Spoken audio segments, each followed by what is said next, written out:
ನಮಸ್ಕಾರ ಹೇಳಿ.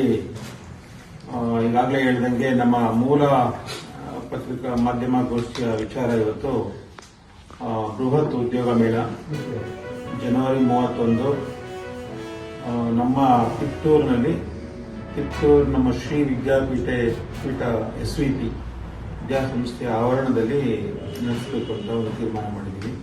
ಈಗಾಗಲೇ ಆಯೋಜನೆ ಮಾಡಿದ್ದೀವಿ. ಸೊ ಅದರ ಬಗ್ಗೆ ಒಂದು ವಿವರ ಕೊಡೋದಕ್ಕೆ ಇವತ್ತಿನ ಮಾಧ್ಯಮ ಗೋಷ್ಠಿ. ನಿಮ್ಗೆಲ್ಲ ಗೊತ್ತಿದೆ. ಸೊ ನಾವು ಯಾವಾಗಲೂ ಯುವಕರ ಬಗ್ಗೆ ಕಾಳಜಿ ಜಾಸ್ತಿ. ಮೊದಲಿಂದ ಹೋರಾಟಗಳು ಹಾಗೆಯೇ use R the resources of our country. They are the nation builders of our country. ಅವ್ರನ್ನ ನಾವು ಹೆಂಗೆ ಯುಟಿಲೈಸ್ ಮಾಡ್ತೀವಿ, ಆ ರಿಸೋರ್ಸ್ನ ಹೆಂಗೆ ಯೂಸ್ ಮಾಡ್ಕೊಳ್ತೀವಿ, ಅವ್ರನ್ನ ಯಾವ ಮಟ್ಟಕ್ಕೆ ಬೆಳೆಸ್ತೀವಿ.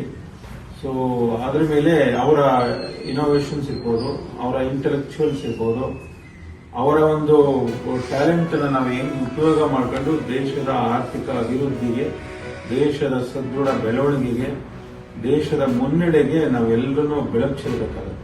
ಸೊ ಹಾಗಾಗಿ ಅವರೇ ಇವತ್ತು, ಯಾಕೆಂದ್ರೆ ನಮ್ಮ ದೇಶದಲ್ಲಿ ಇವತ್ತು ಯಾವುದೇ ಪ್ರಪಂಚದಲ್ಲಿ ಯಾವ ದೇಶಕ್ಕೆ ಹೋಲಿಕೆ ಮಾಡಿದ್ರು ಇವತ್ತು ಹೈಯೆಸ್ಟ್ 19 ವರ್ಷದಿಂದ 40 ವರ್ಷ ತನಕ ಏನಿದೆ ಆ ಒಂದು ಏಜ್ ಇದೆಯಲ್ಲ, ದ ಯೂತ್ ಏಜ್ ಅಂತ ಕನ್ಸಿಡರ್ ಮಾಡ್ತೀವಲ್ಲ, the highest in the world. So ಹಾಗಾಗಿ ಇವತ್ತು ಯಾವುದೇ ದೇಶಕ್ಕೆ ಹೋದ್ರೂ ನಮ್ಮ ದೇಶರು ಯುವಕರು ಪ್ರತಿನಿಧಿಸ್ತಾರೆ. ಇವತ್ತು ದೇ ಆರ್ ದಿ ರಿಸೋರ್ಸ್ ಆಗಿದೆ. ಅಮೆರಿಕದಲ್ಲಿ ಇವತ್ತು ಅವ್ರು ಏನಕ್ಕೆ ಇವತ್ತು ಇನ್ಸೆಂಟಿವ್ ಕೊಡ್ತಾ ಇದ್ದಾರೆ, ನೀವು ಹೊರಗಡೆ ಹೋದ್ರೆ ನಾವು ನಮ್ಮ ದುಡ್ಡು ಕೊಡ್ತೀವಿ, H1B ವೀಸಾ ಕ್ಯಾನ್ಸಲ್ ಮಾಡಿ ನಿಮ್ಗೆ ಇಷ್ಟು $3 ಲಕ್ಷ ಈ ತರ ಅನೌನ್ಸ್ ಮಾಡ್ತಾ ಇದ್ದಾರೆ ಅಂತಂದ್ರೆ ನಮ್ಮ ದೇಶದ ಯುವಕರ ಕಾಂಪಿಟೇಷನ್, ನಮ್ಮ ದೇಶದ ಯುವಕರ ಶಕ್ತಿ ಅಷ್ಟೊಂದು ತಲೆ ಕೆಡಿಸಿದೆ ಬೇರೆ ದೇಶದಲ್ಲಿ. ಹಾಗಾಗಿ ಇಂಥ ಒಂದು ರಿಸೋರ್ಸ್ ಇರೋ ದೇಶದಲ್ಲಿ ನಾವು ಅವ್ರನ್ನ ಏನಾದರೂ ಸರಿದಾರಿಗೆ ತರಬೇಕು ಅಂತಂದ್ರೆ ನಾವು ಮೊದಲನೇದ ಆದ್ಯತೆಯಾಗಿ ಉದ್ಯೋಗ ಕೊಡಬೇಕು. ಅವರ ಸ್ಕಿಲ್ ನ ಡೆವಲಪ್ಮೆಂಟ್ ಮಾಡಬೇಕು, ಅವ್ರ ಸ್ಕಿಲ್ ಯುಟಿಲೈಸ್ ಮಾಡಬೇಕು. ಸೊ ಅವರ ಸ್ಕಿಲ್ಗೆ ತಕ್ಕಂತೆ ನಮ್ಮ ಈಗಿನ ಡಿಮ್ಯಾಂಡ್ ಏನಿದೆ, ಆಲ್ ಓವರ್ ದ ವರ್ಲ್ಡ್ ಏನ್ ಡಿಮ್ಯಾಂಡ್ ಇದೆ, ವೈಜ್ಞಾನಿಕವಾಗಿ ಮುಂದುವರಿತಾ ಇದ್ವಿ. ಇವತ್ತು ದೇಶ ವೈಜ್ಞಾನಿಕವಾಗಿದೆ. ನಾವು ನಮ್ಮ ಸಂಸ್ಕೃತಿ, ಆಚಾರ ವಿಚಾರಗಳು, ನಮ್ಮ ಮೂಲ ಕನ್ನಡ CIDಗೆ ವರ್ಗಾವಣೆ ಮಾಡಿದ್ದೇವೆ ಮುಂದಿನ ತನಿಖೆಗಾಗಿ.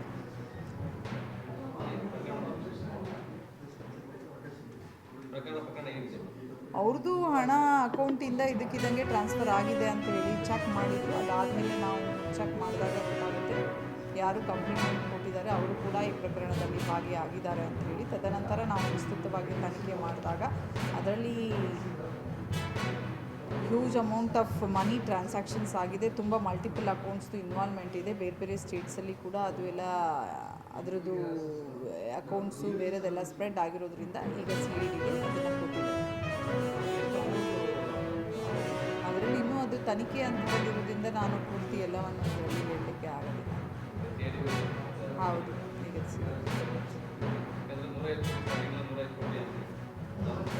ಸೊ